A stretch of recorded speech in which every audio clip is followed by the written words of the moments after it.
보물이 되는 지식을 찾아 떠납니다. 펼쳐라 보물지도.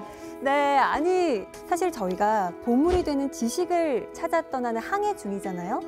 항해에서 가장 중요한 게 뭡니까? 지도죠. 나침반. 그렇죠. 아, 지도. 지도가 제일 중요합니다. 지도. 네, 지도가 제일 중요한데 그래서 오늘은 이 지도에 대해서 아주 잘 알고 계시는 선장님을 모셔보고 보물이 되는 지식을 찾아 떠나볼까 합니다. 그럼 바로 불러보도록 할까요? 선장님 나와주세요. 와, 반갑습니다. 네, 안녕하세요. 저는 지리학자 김희재입니다. 야.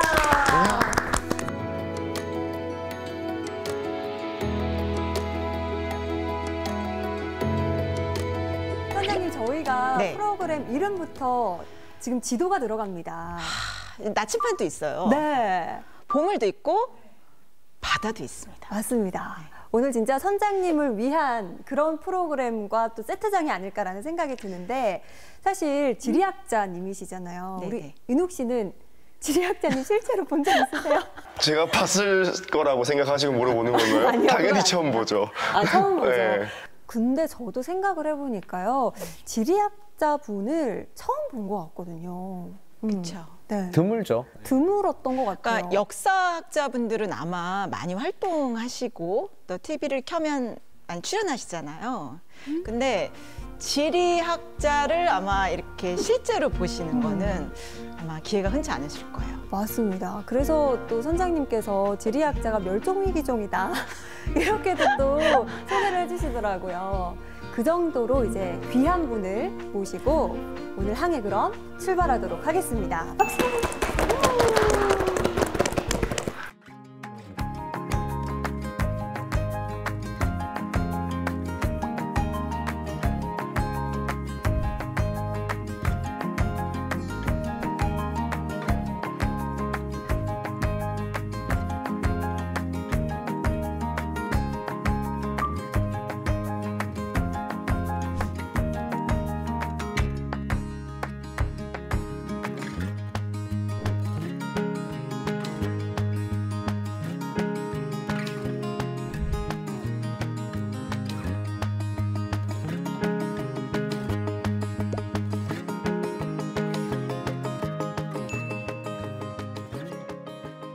자, 일단 여러분 지리학자가 무엇을 하는 사람이라고 생각하세요? 지리. 지도? 예, 땅 같은 거 보고 뭐 어떤 특성이나 이런 것들을 좀 연구해보고 파악하는. 그러니까 땅 밑에 있는 걸 연구하는 사람 지질학자, 그렇죠? 이제 땅 위. 근데 그거는 약간 조금 너무 광범위하잖아요, 그렇죠? 역사학자도 땅 위에 있는 거 연구하는 거고, 그렇죠? 아, 지형에 따라서 어떤 사회적인 것들까지 공부하는? 그렇죠.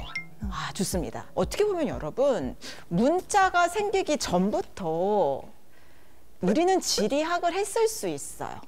어디에 맛있는 열매가 열릴까? 채집. 어디로 가야 사냥을 해서 우리 식구들 먹여 살릴까? 수렵. 그러니까 우리가 원시 시대 때부터 사실은 우리는 지리를 했기 때문에 생존이 가능했다. 라고 볼 수 있어요. 그러니까 글을 모르던 시대에도 아마 자기 나름의 지도를 가지고 방향을 찾고 또 자기 생존에 유리한 곳을 찾는 본능이 우리 모두에게 내재돼 있지 않을까요? 아, 그러네요. 살아남기 네. 위해서는 또 지리적인 거를 파악을 할 줄 알아야 되니까. 근데 왜 지리학자가 이렇게 희귀해졌을까요? 제가 스스로 나 멸종 위기종이야 제가 그랬거든요. 아까 말했듯이 네. 폰이나 네. 뭐 워낙 기술들이 좋아서 네. 이제 사람이 직접 어떤 길을 찾거나 하는 이런 필요성이 좀 줄어들어서 그렇지 않을까요? 그것도 그럴듯한 추론이에요. 근데 이 지리학자가 크게 두 파로 나뉘어요. 파가 있군요. 네, 육파와 영파. 육파와 영파요? 네. 왜냐하면 몸으로 뛰는 현장을 뛰는 지리학자가 있어요. 그러니까 육파. 네, 몸이 좀 고생스러운 현장을 뛰는 지리학자가 있고요. 그다음 이제 영파가 있습니다. 영혼이 고통스러운.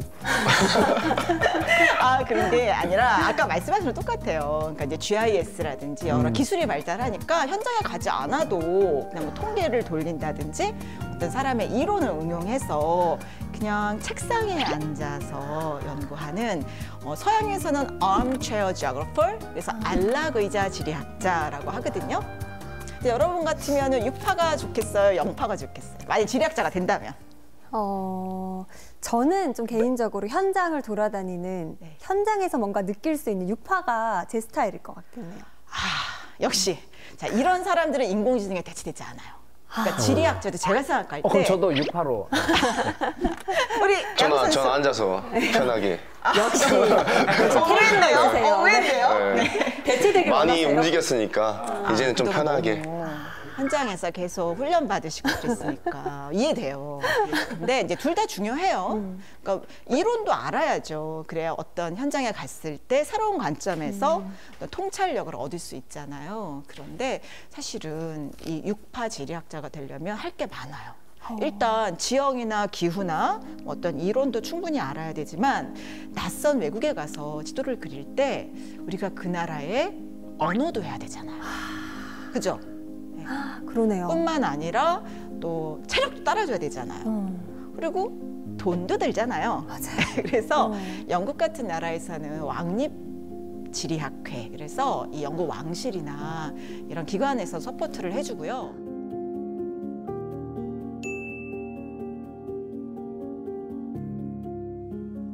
일본도 마찬가지예요. 정부가 이런 해외 지역 연구를 하는 지리학자들, 또 현장을 뛰는 여러 인류학자들을 지원을 해줘요. 그런데 우리나라는 이런 시스템이 거의 갖춰져 있지 않아요.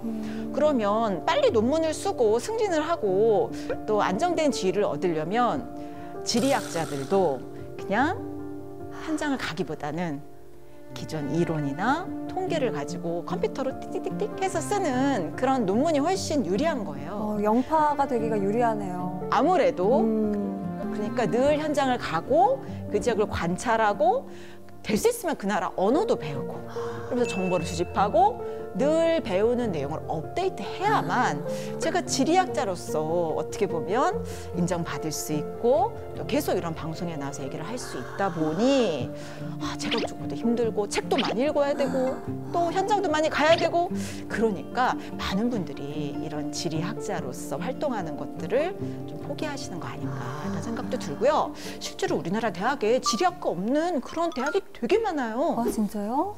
생각해 보세요, 여러분. Y대, 네.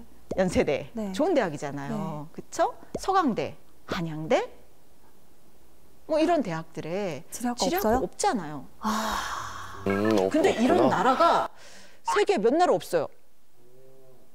이렇게 지리학이라는 학문이 대학에 있지 않는 그런 나라도 흔치 않다. 뭐 우리나라에서 좀 인기가 없는 편인 건가요? 좀 슬프네요, 제가. 지금 사실 없어지는 지리학과도 있어요. 몇 개 없는데 그마저도 지리학과가 폐과 위기에 몰린 대학도 있거든요. 그런데 여러분 최재천 교수님 아세요? 그 아까 총균세의 저자 못지 않은 석학으로 인정받고 계시잖아요. 근데 그분이 한탄을 하시면서 이런 말씀을 하셨거든요. 여러분들 한번 같이 보시겠어요? 1948년 미국 하버드 대학에서 지리학이 석연치 않은 이유로 폐과가 되면서 미국의 좋은 명문 학교에서 이 지리학이 사라졌어요.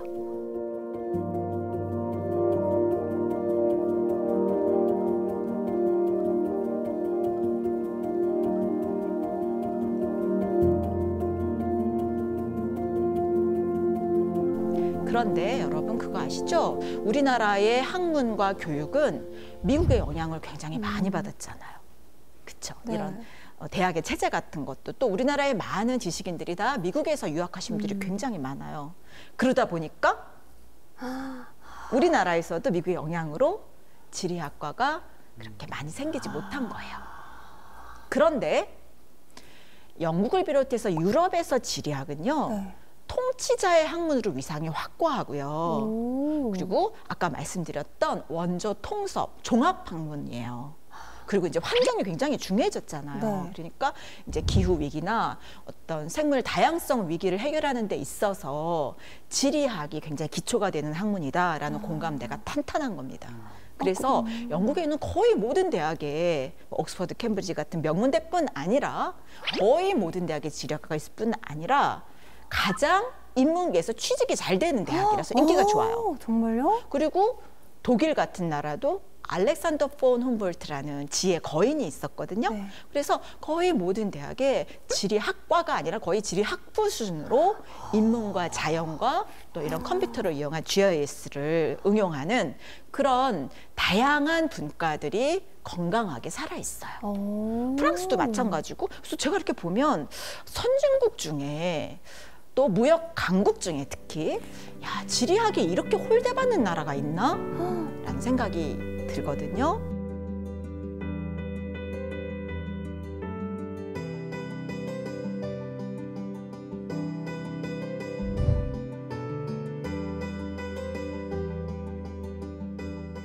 근데 왜 유럽이랑 미국이랑 이렇게 지리학을 다루는 분위기가 다른 거예요?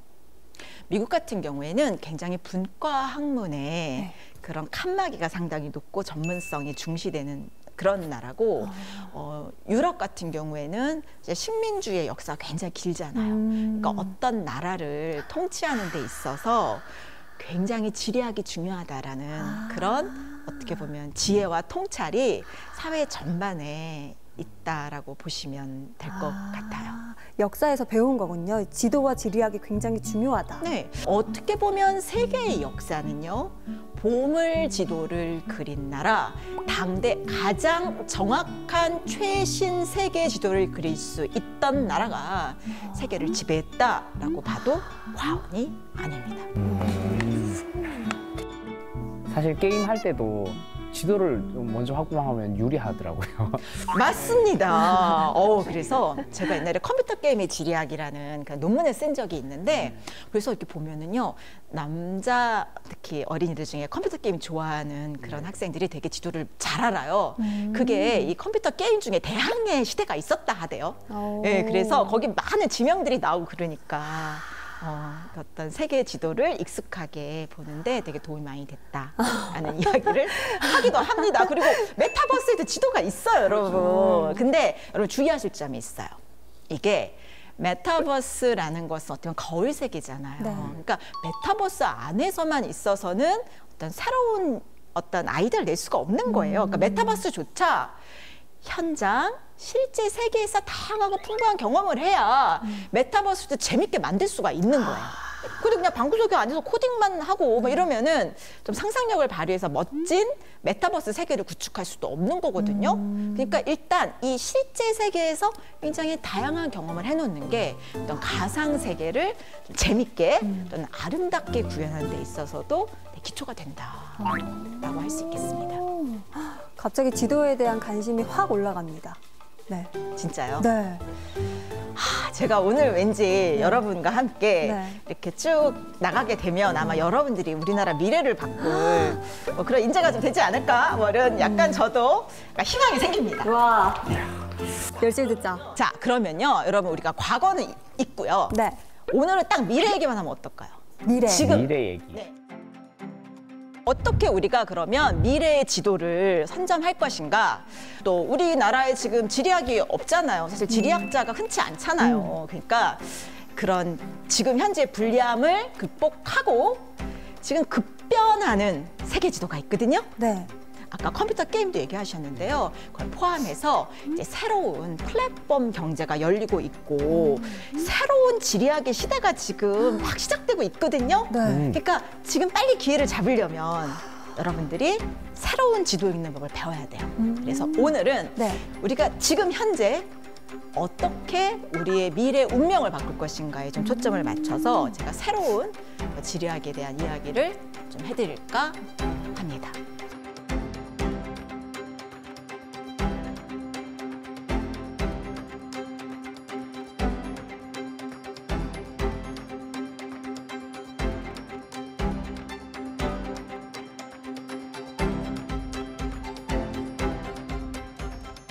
자, 그러면 지금 여러분 생각할 때 지금 세계를 움직이는 가장 파워 있는 사람이 누군 것 같아요?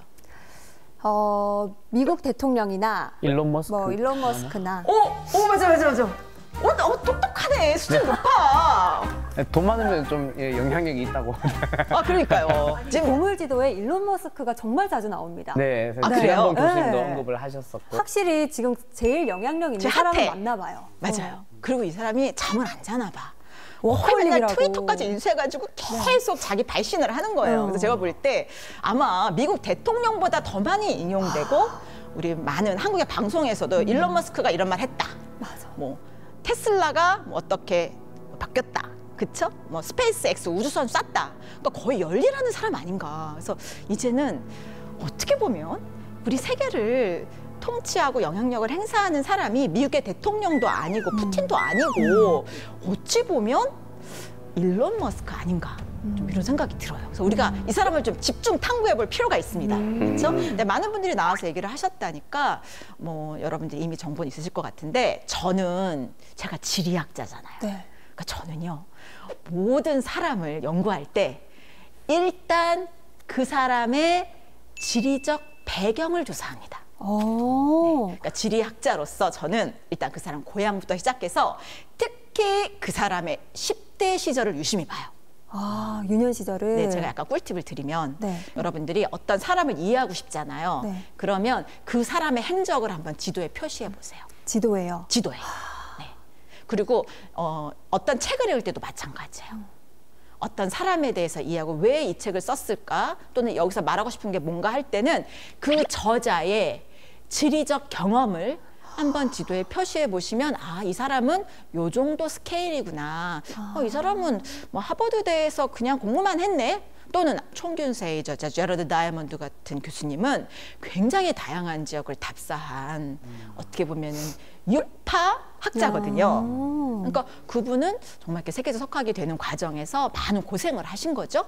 그래서 여러분들이 앞으로는 어떤 사람을 이해할 때 지리적으로 이해하기 위해서는 그 사람의 어떤 쭉 그동안 경험했던 것들을 지도에 좀 표시해 보는 걸 하시면 좋겠는데 일론 머스크가 여러분 어디서 태어났는지 아세요?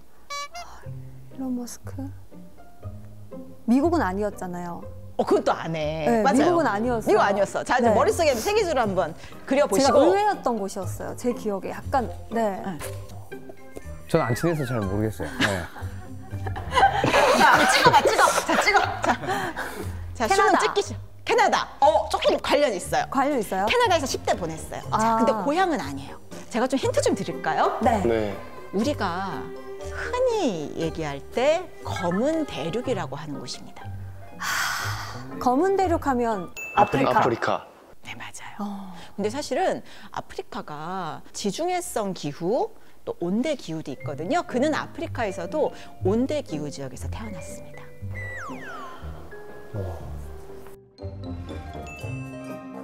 남아공. 맞습니다. 드디어. 사우스 아프리카. 아, 남아공. 네, 맞습니다. 그래서 남아프리카 공화국에서 태어났어요. 오. 근데 그가 약간 어릴 때 천재였나 봐요. 거의 백과사전을 딸딸딸딸 외웠대요. 야, 그리고 너무 역시. 똑똑하니까 약간 왕따 당했답니다. 그래서 좀 남아공을 싫어했대요. 난 좀 더 큰 물 가서 놀아야 되겠다. 근데 사실 아프리카에서 유럽이나 미국을 가기는 굉장히 어려운 시대였거든요. 그래서 캐나다에 친척이 있다라는 그 주소 하나만 가지고 10대 때 혼자 캐나다까지 간 거예요. 그러니까 아까 캐나다 말씀하신 게 맞는 거예요. 그래서 남아공에서 혼자 10대가 배낭 메고 캐나다 가고 와. 거기에서 열심히 공부해서 미국 동부에 있는 대학에 진학을 하고 그리고 동생이랑 고물차 몰고 돈이 별로 없었을 거 아니에요. 그러니까 그 자동차를 몰고 쭉 횡단해서 스탠포드 대학이 있는 미국 서부까지 온 거예요. 모험심이 와. 대단했네요. 아니, 저는 그러니까. 10대 때 사실 네. 고향에서 서울 가는 것도 겁났거든요. 그렇죠. 야. 그러니까 이 스케일이 지금 거의 전 지구적 아닙니까? 자, 그 다음에 그가 가장 처음으로 사업한 게 뭐냐? 뭘까요? 지도와 관련이 있는데요. 네. 그 샌프란시스코 일대에 전화번호부 네. 어떤 회사가 있고 전화번호부 옛날엔 그런 게 있었거든요. 라떼는 공중전화에 말이야. 놔둔 생각나요? 네. 요새 애들 아마 모를 거예요. 그쵸. 근데 두꺼운. 네. 몰라. 그때 막 전화번호 외우던 시대야. 그때는 정말 그래가지고 이렇게 두꺼운 전화번호부가 있었어요, 여러분. 근데 샌프란시스코에도 그런 게 있었어요. 그런 거 아니에요. 무슨 네. 상호가 나오고. 그런데 그거를 지도화하는 그런 프로젝트에서 얘가 돈을 많이 번 거예요, 20대 때. 와. 그게 첫 번째 프로젝트. 그러니까 지도를 받겠어요, 안 받겠어요, 평소에. 지도를 늘 끼고 다녔을 것 그렇기 같은데요. 때문에 이런 사업의 아이템을 구상을 한 거죠. 지도를 봐야 되네요. 그렇죠.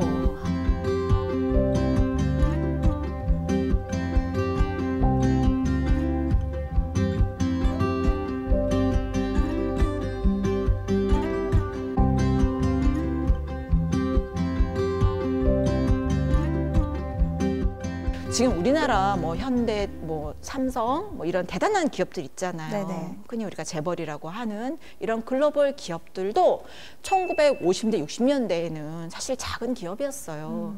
그런데 그 창업주들 얘기를 들어보잖아요. 네. 그러면 이분들이요. 막 다 세계로 나간 거예요. 그래서 그때 사실 1960년대, 70년대 우리 어떻게 보면은 다닐 회사도 없고 입사원서 내를 그런 기업도 없을 그런 시기에 사실 우리나라의 많은 선배들이 우리 선조들이 다 해외로 지도 펼치고 나갔었습니다. 제가 재밌는 거 하나 알려드릴까요? 네. 그렇다면 궁금하잖아요. 그럼 이분들의 10대는 어땠을까? 맞아요. 그죠? 이게 지금 네. 맥을 같이 하는 거잖아요. 네. 근데 제가 아주 흥미로운 사실을 발견했어요. 이분들 10대 때 직업이 있었습니다. 근데 10대 때요? 네. 10대 때 가질 수 있는 직업이 많지가 않은데. 신문 배달. 맞습니다. 맞습니다. 예? 예? 아 진짜요? 아니 찍었는데. 어떻게 아세요? 아, 신문 배달 하신 적 있어요 혹시? 저는 그 정도 세대까지는 아닌데. 대우의 네. 김우중 회장이요. 네. 10대 때 아버지가 갑자기 6.25 통해 헤어졌어요. 그래서 갑자기 가장이 된 거예요. 10대 소년 가장이. 이분이 방천시장에서 이 신문 배달을 해서 정말 어떻게 보면 소년으로서 가장 부자가 된 거거든요. 근데 그분이 나중에 회고를 해요. 내가 대우를 확장하는 과정에서도 세계 경영을 하는 과정에서도 내가 그 방천시장에서 배운 신문 사업의 노하우를 활용했다. 근데 여러분 신문 잘 돌리려면 어떻게 해야 돼요? 신문을 다 읽으려면요? 신문을 잘 돌리려면 어떻게 해야 돼요? 일단 빨리빨리 타야 순서를 되고. 잘 정해야죠. 그렇죠. 그때 지도가 필요할까 안 필요할까요? 지도를 보면서 야 내가 어떻게 하면 그 빨리 돌리지? 그거를 매일 연구하는 거예요. 효율적인 길이랑. 네. 그리고 롯데 아세요? 네, 신격호 회장님. 롯데 신격호 회장님은 일본에서 하나 더 나가요. 신문 배달과 우유 배달. 아, 우유 배달 어려운데. 우유는 더 신선하고 더 무겁잖아요. 네. 자, 현대 정종 회장은 하나 더 나가요. 이쯤 되면은 대결을 펼치시는 거 아닌가? 너 이거 했어. 현대. 배달할 거야. 정정 회장은 너무 시골이라서 신문 배달이 한 부밖에 안 됐대요, 동네에. 그래서 신문 배달을 할 수가 없었어요. 그 대신 신문을 보고 상습 가출을 하셨어요. 가출을 하셨습니까? 10대 때. 신문 보고 어디 일자리 찾아서 가출. 농사 짓기 싫어서. 장사하고 싶어서. 사업하고 싶어서. 더 큰 물에 갔어요. 그분이 20대 때 뭐 하셨냐면 쌀 배달. 쌀 배달. 자전거 타고 수도권을 다 다니신 거예요. 그러면서 이분은 어떻게 하셨지? 가출도 하려면 여러분 지도력이 필요합니다. 그러네요. 네, 가출도 그러네요. 이게 쉽지가 않습니다. 용기가 있어야 됩니다. 네. 있어야 네. 부모님한테 안 잡히기도 하고. 근데 맨날 잡혀 돌아가요. 한 3번은. 근데 어쨌든 맞아요. 이제 핵심은 뭐냐? 네. 우리나라의 어떤 기업을 일구고 우리나라의 국력을 신장시킨 그런 1등 공신이었던 기업인들 10대 때, 20대 때 다 지도를 펼치고 뭐 하신 거예요? 배달을 해봤다. 배달을 했다. 그것은 공간 전략을 짜는 훈련을 매일 했고 늘 지도를 가까이 했고 또 새로운 지도를 그리는 사람이었다라고 정리 내릴 수 있을 것 같아요.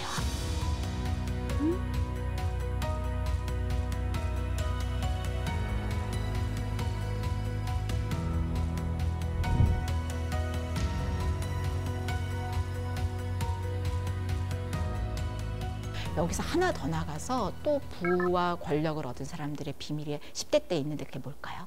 자, 신문 배달 왜? 신문 배달 외에. 우유 배달까지.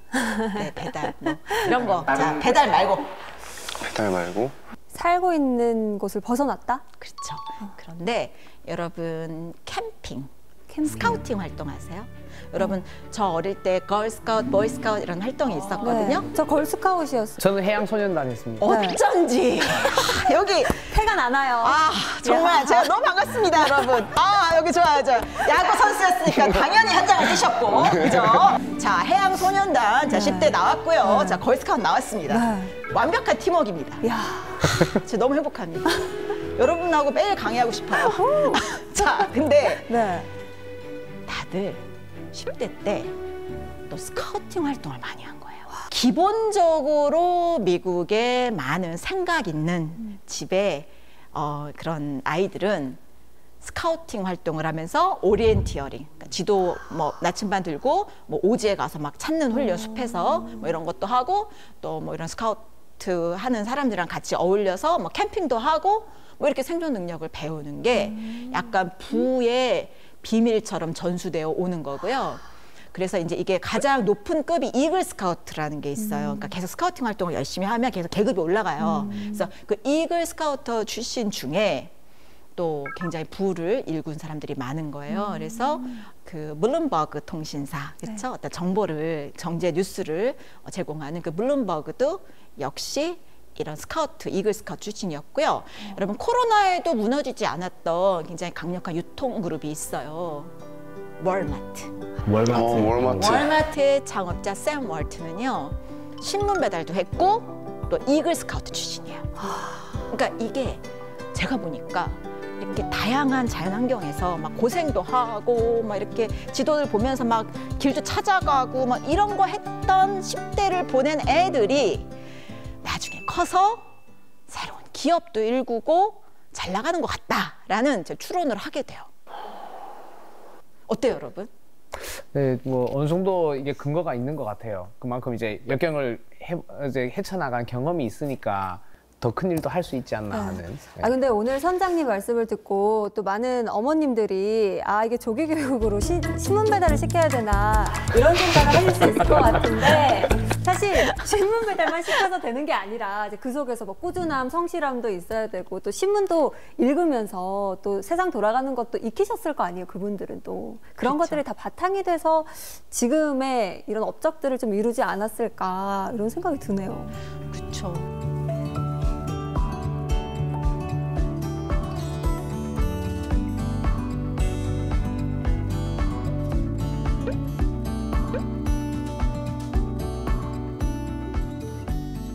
지금부터 미래가 어떻게 바뀌고 또 지금 현재 세계 지도가 어떻게 바뀌고 있는지를 제가 알려드리도록 할게요.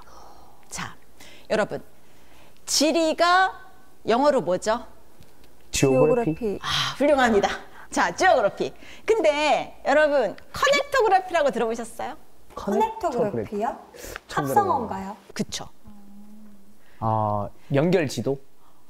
맞아. 그렇게 하셔도 돼요. 자, 커넥터그래피. 그래서 연결성의 지리라고 번역할 수 있겠어요. 근데 이게 신조어예요.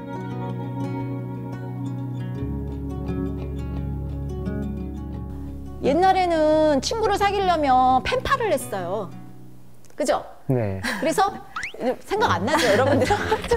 했어요. 했던 것 같아요. 여러분 편지 안 써봤죠? 우표 못 붙여봤죠? 락되는 말이야. 찐 주고 받아봤던 그렇죠. 것 같아요. 네. 이렇게 바뀌었어요. 그러니까 커넥터그래피 시대가 된 거예요. 저희 때는 아날로그예요. 그래서 예를 들어서 일본 학생과 교류를 한다. 미국 학생과 교류를 한다. 그러면은 몇 달이 걸렸어요. 편지 써요. 우표 붙여요. 그러면 우체국 가요. 그래서 붙여요. 그러면 걔가 또 써서 와요. 그러면 한두 달 걸렸어요. 와. 그런 시기가 있었어요, 여러분. 돈도 들고 시간도 들었어요. 근데 요새 어때요? 그냥 뭐 바로바로 어디에 있든 세계 어디에 있든. 사실 저는 제가 삼성에서 근무해서 삼성 반도체 미주 수출팀 그때만 해도 팩시밀리를 사용해서 삼성도 팩스를 보내고 받았어요. 근데 어느 순간인가 이메일이 나오고, 그죠? 네. 그죠? 이메일. 자, 그 다음에 요새는 뭐예요? 페이스북, 그냥 SNS로 바로. SNS 바로 연결. 자, 이걸 뭐라 그러냐? 커넥터그래피 혁명이라고 이야기합니다. 혁명이에요, 여러분. 이것은. 이 커넥터그래피 혁명의 시대는 우리가 그동안 알았던 어떤 지리의 기본 기초와 가설마저도 흔들어요. 커넥터그래피 시대에 그럼 어떤 나라가 크냐 했을 때, 자, SNS나 이런 플랫폼 제국에서 가장 많은 사람들이 속한 나라 어딜까요? 인구가 제일 많으니까 네. 인도. 자, 나라가 지금 이제 두 가지인 것 같아요. 그러니까 우리가 흔히 알고 있는 그런 인도나 중국 같은 나라, 예, 맞아요. 인도가 이 IT 산업도 굉장히 발달했고 또 SNS 사용자도 굉장히 많아요. 근데 그 국가를 초월해서 연결하는 플랫폼으로 가장 큰 제국이 어디냐 했을 때는 바로 페이스북일 수 있습니다. 거의 30억 명에 가까워요. SNS가 그렇죠. 네. 그리고 유튜브가 거의 25억 명. 근데 제가 지금 말하는 순간 바뀔 수도 있어요. 계속 사용자 수가 변하거나 증가하잖아요. 그리고 뭐 인스타그램이라든지 이런 거. 그리고 중국 업체들도 상당히 높은 순위긴 한데 중국은 한계가 있어요. 만리 방화벽. 그래서 딱 중국 사람들이 막 쓰는 그런 앱을 사용을 하기 때문에. 그래서 이런 식으로 했을 때 어떻게 보면 자유로운 그런 국가에서 시작된 페이스북이나 왓츠앱이나 뭐 이런 유튜브 같은 것들이 전 세계 제국을, 새로운 제국을 형성하고 있다라고 봐도 과언이 아닌 거죠.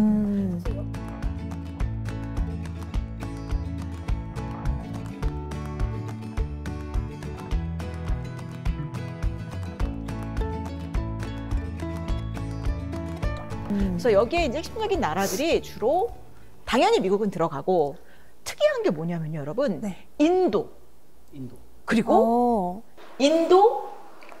인도네시아. 인도네시아. 세계적으로 인구가 굉장히 많은 나라. 그리고 여러분 BTS가 이 커넥터그래피 혁명의 시대에 가장 기회를 잘 잡은 그런 성공한 사람들일 수 있어요. 네. 이 BTS의 제국 아미를 보면은요, 1위가 옛날에 한국이 아니었어요. 필리핀. 필리핀 인구가 1억 명이 넘는데 굉장히 젊은 유소년층이 많거든요. 그러니까 얘네들이 계속 유튜브 또는 뭐 페이스북, 인스타그램 하면서 좋아요를 계속 눌러주는 거예요. 그러면서 BTS가 세계적인 그룹이 된 거고요. 뭐 인도네시아라든지 베트남, 또 태국, 말레이시아, 브라질, 그리고 미국뿐만 아니라 대만, 멕시코가 이 BTS 도약의 발판이 됐다. 그럼 요거는요, 여러분, 우리가 이 나라 가서 나 BTS에서 나라에서 왔어, 요 한마디로 우리도 굉장히 좀 인정받을 수 있는, 우리가 진출하기 유리한 나라일 수도 있고, 우리가 커넥터그래피 혁명의 시대에 친구 사귀기 굉장히 좋은 나라가 아닐까라는 생각을 해봅니다.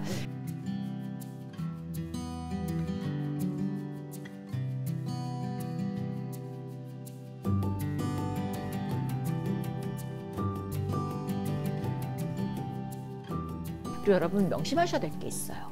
우리는 무슨 IT 그러면 항상 미국이나 유럽의 IT 중심지만 생각해요. 근데 그거 아세요?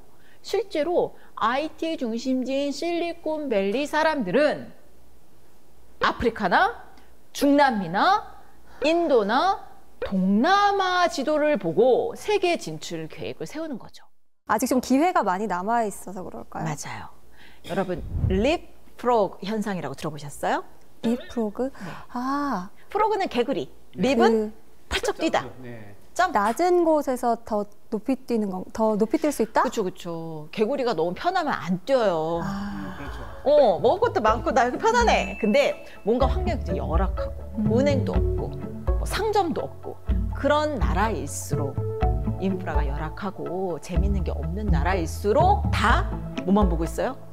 스마트폰만 보고 있어요. 이용 시간도 길고요.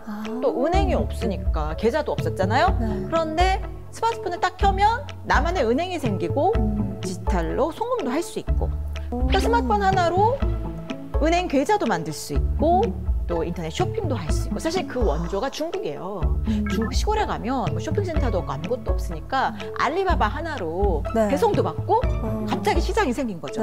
그쵸? 뿐만 아니라 세계의 여러 나라와 연결도 될 수 있고. 그래서 어떻게 보면 중국이 그렇게 급격하게 세계 경기에서 도약하게 된 계기는 커넥토그라피 혁명을 잘 이용했던 나라일 수도 있는 거예요. 그 이후에 뭐 동남아나 인도도 마찬가지죠. 그러니까 이게 오히려 저개발구, 우리가 흔히 낙후된 지역이라고 하는 그런 곳에서 더 큰 디지털 시장이 열리는 거다. 이렇게 되면 게임의 규칙이 바뀐 거죠. 그리고 옛날에는 뭐 미국이나 유럽 같은 선진국만 봤는데 그 나라는요, 여러분, 지도 한번 보시겠어요? 지도 한번 보시면 세계 인구의 여러분 대부분이 사실은 인도나 중국이나 또 파키스탄이나 인도네시아 같은 이 아시아 지역에 있습니다. 세계 인구의 60%가 아시아 지역에 살고 있어요. 그리고 미국이나 유럽 같은 우리가 흔히 아는 구미 선진국은 세계 인구에서 비중이 10%밖에 안 돼요. 근데 우리는 그동안 그 나라만 교과서에서 배우고 우리 기업들도 그곳에 진출하기 위해서 많은 노력을 했죠. 또는 일본으로. 근데 일본 여러분 잘 아시죠?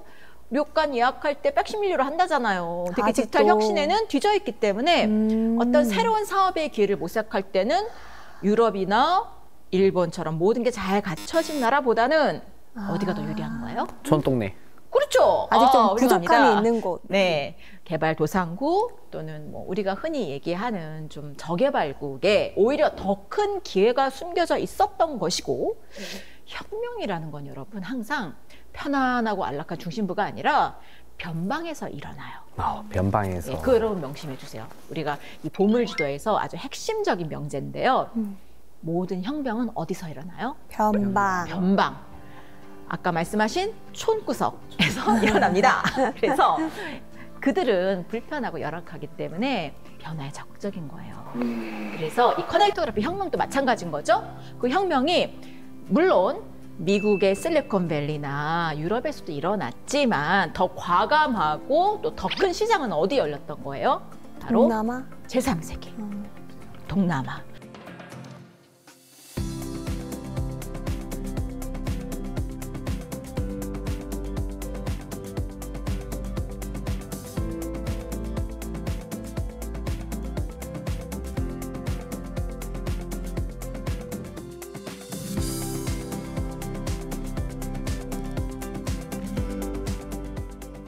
그래서 여러분 손정희 아세요? 네, 손정희가 일본이 너무 답답한 거예요. 네. 이 시장이 변화도 안 하니까 손절하고 알리바바에 투자해서 돈 엄청 벌어서 그 돈을 동남아와 인도에 집중 투자했거든요. 맞아요. 10년 전에. 스타트업의 아버지다 막 이렇게 또 네, 부르시잖아요. 맞아요. 근데 그가 봤던 지도가 저는 바로 이 지도가 아닌가 싶은 거예요. 어. 자, 핸드폰, 스마트폰이 등록된 대수를 보는 건데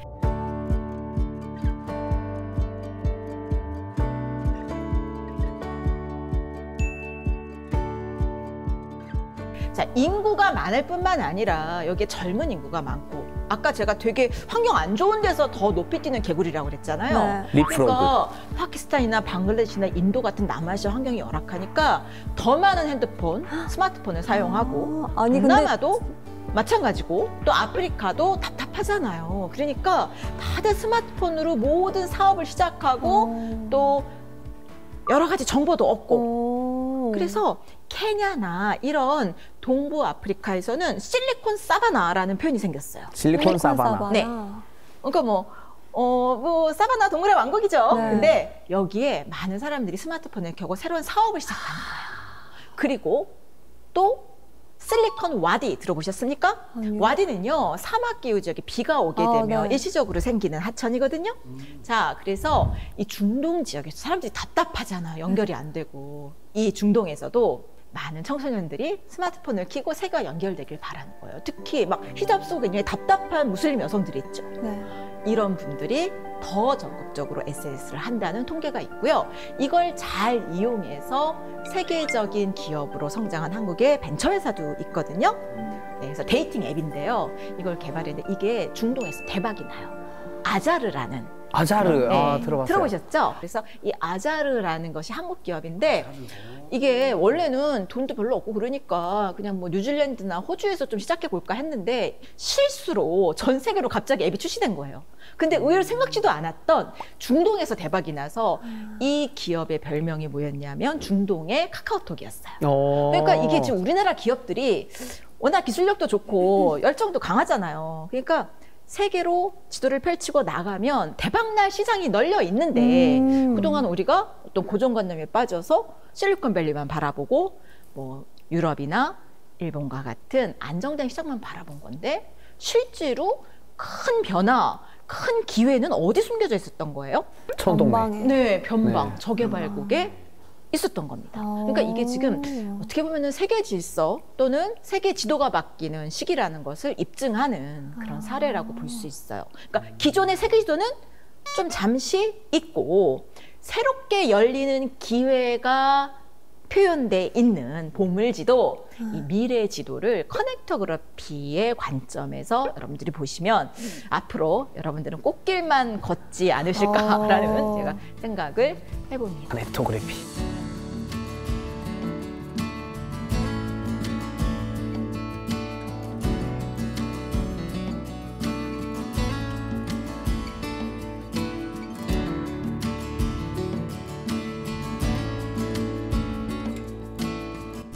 오늘 보물지도 하나 보여드릴게요. 네. 바로 IT, 이 스타트업 창업하기 좋은 그리고 많은 벤처 자금이 몰리는 곳을 표현한 지도인데요. 물론 실리콘밸리나 유럽에도 이런 곳들이 있지만 대부분의 핫스팟이 지금 어디 몰려 있습니까?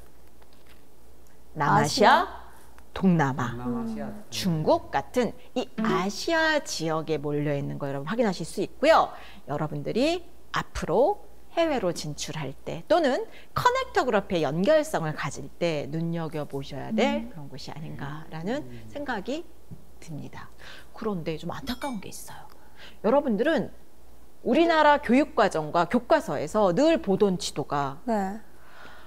막 유럽이 막 크게 나와 있고 이 앞으로 정말 보물이 될 지역 아프리카, 동남아, 중남미는 굉장히 작게 표현된 약간 유럽 사람들이 가스라이팅하기 위해서 만든 지도가 아닌가 뭐 이런 생각이 드는 네, 그런 지도가 우리나라 현재 초등학교 사회과 부도에도 나와 있고요. 많은 교과서에서 유럽을 특히 대륙이라고 가르쳐요. 대륙 아니에요?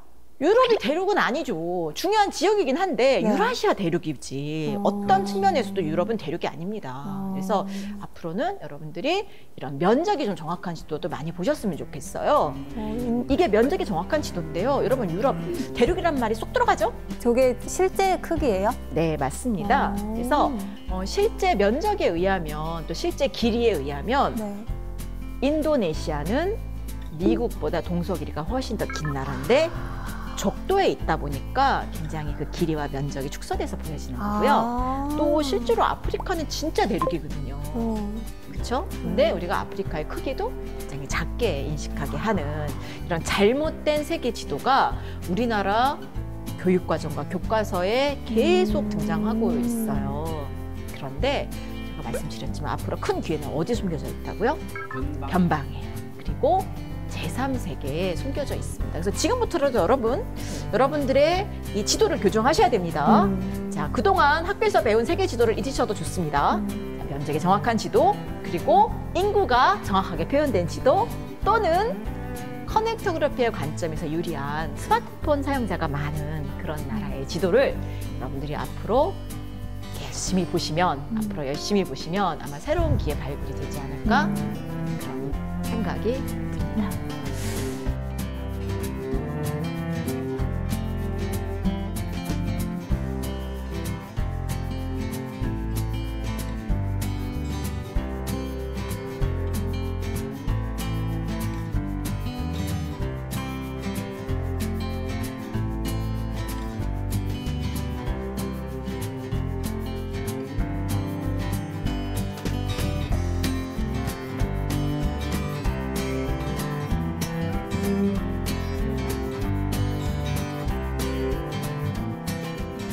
그러면 이쯤 되면 여러분들이 아, 나 이제 좀 커넥트그룹 시대에 이제 많은 사람들과 연결되고 나도 BTS처럼 되고 싶어라는 그런 생각이 드실 것 같아요.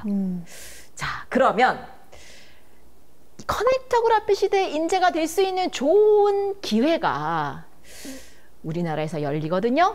네. 자, 그게 뭘까요? 기회가 생겨요, 우리나라에? 네, 올 8월입니다. 이게 뭐냐?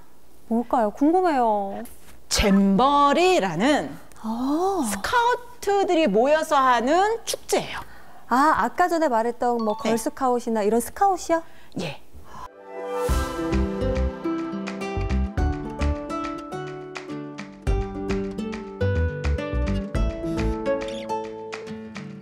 근데 이제 이게 그 스카우트 연맹에서 이제 하는 건데 보통 4년에 한 번씩 올림픽처럼 그렇게 해요. 그래서 올해가 25회거든요. 네. 그러니까 이제 100년이 넘은 거예요. 와, 역사가 엄청 깊네요. 네. 근데 가장 많이 한 데, 그리고 처음 시작된 데는 영국이에요. 영국이 지도 강국이잖아요. 네. 지리 강국이잖아요. 그래서 영국에서 한 102년 전, 3년 전에 처음 시작을 한 거예요. 런던에서. 그래서 매 4년마다 하는데 이게 조건이 있어. 14에서 17세의 청소년이 참여할 수 있는 축제다 보니 평생에 딱 한 번밖에 못 해요. 그렇겠네요. 또 4년에 한 번씩 하니까. 네, 네. 근데 이게 제가 아까 얘기했잖아요. 신문 배달 또는 스카우트 활동 이게 뭐라고요? 부와 권력으로 가는 어떤 기초 작업이라고 했잖아요. 근데 전 세계에 무려 150여 개국에 이렇게 스카우트 활동도 하고 되게 액티브한 청소년 거의 4만여 명이 올 7, 8월에 우리나라 전북 새만금으로 다 몰려요. 어머, 기회네요. 네, 가야겠다. 와, 4만여 명이 세계에서 온다는 오는데 제가 아까 얘기했잖아요. 스카우트 활동 많이 하는 애들이 어떻다고요? 거죠? 야, 그 나라의 미래 지도자감들 아닙니까? 야, 미래의 뭐 테슬라를 이끌. 아, 그렇죠. 그런 인재들이 막 그런 오겠네요. 애들이 배낭 메고 와요, 지금 한국에. 7, 8월에. 그러니까 곧 오는 거죠, 지금?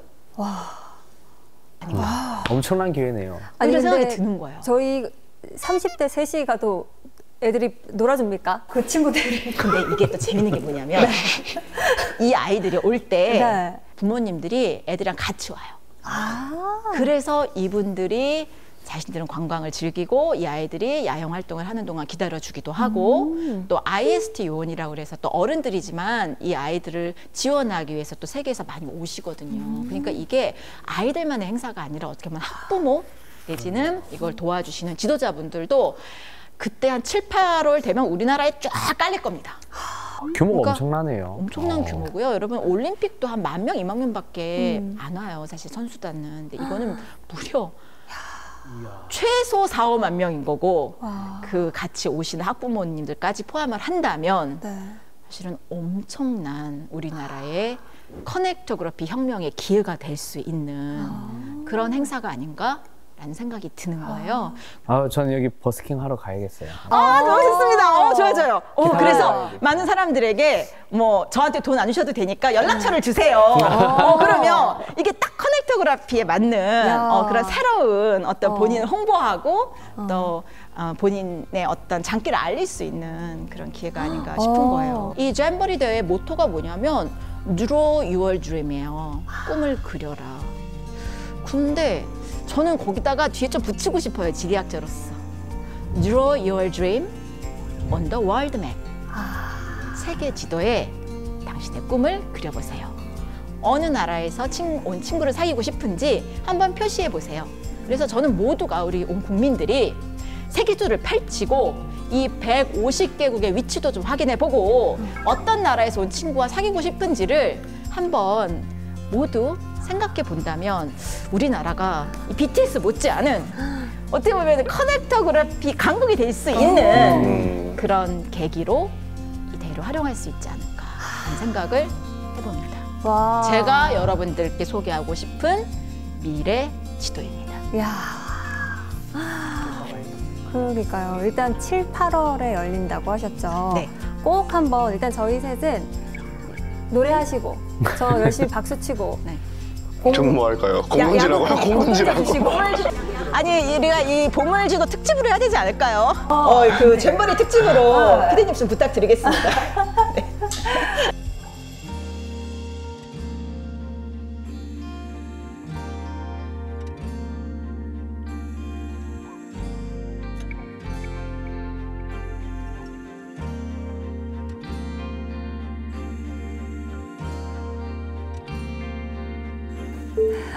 선장님 진짜 지도에 대해서 다시 한번 생각해 보게 되는 시간이었는데 그렇다면 오늘 강의를 한마디로 정리를 해주신다면요?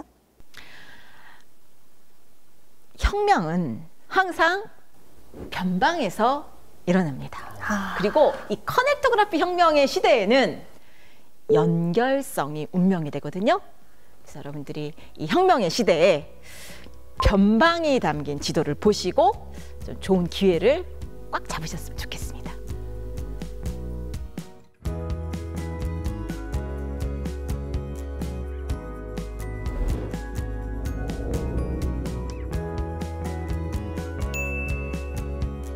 저도 약간 이런 모험심이 좀 있어가지고 안 가봤던 데 가보고 싶은 욕심이 좀 있어요. 그래서 사실 한 4년 전에는 오토바이 타고 버스킹 여행을 전국에 한 적도 있어요. 그래서 멋있어요. 전국을 돌아다니면서 이제 버스킹 여행하면서 이런 곳엔 이런 매력이 있구나, 이런 건 이런 것들이 있구나 하면서 또 그렇게 하면서 또 알게 된 사람들도 많고 확실히 어떤 이런 연결성이 또 중요하다는 걸 새삼도 느끼게 됐습니다.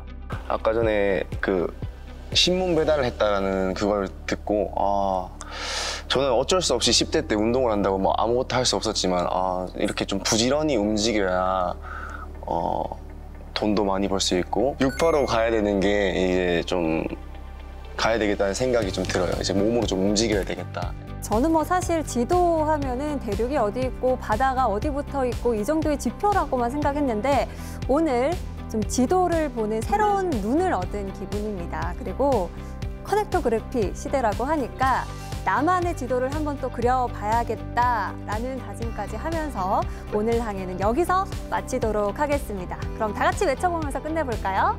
자, 네. 외쳐보겠습니다. 찾아라 보물지도! 오늘은 조금 과거와 연관된 건지인가요? 과거의 역사를 통해서 얻을 수 있는 교훈들을 어떻게 현재에 적용할 것인가.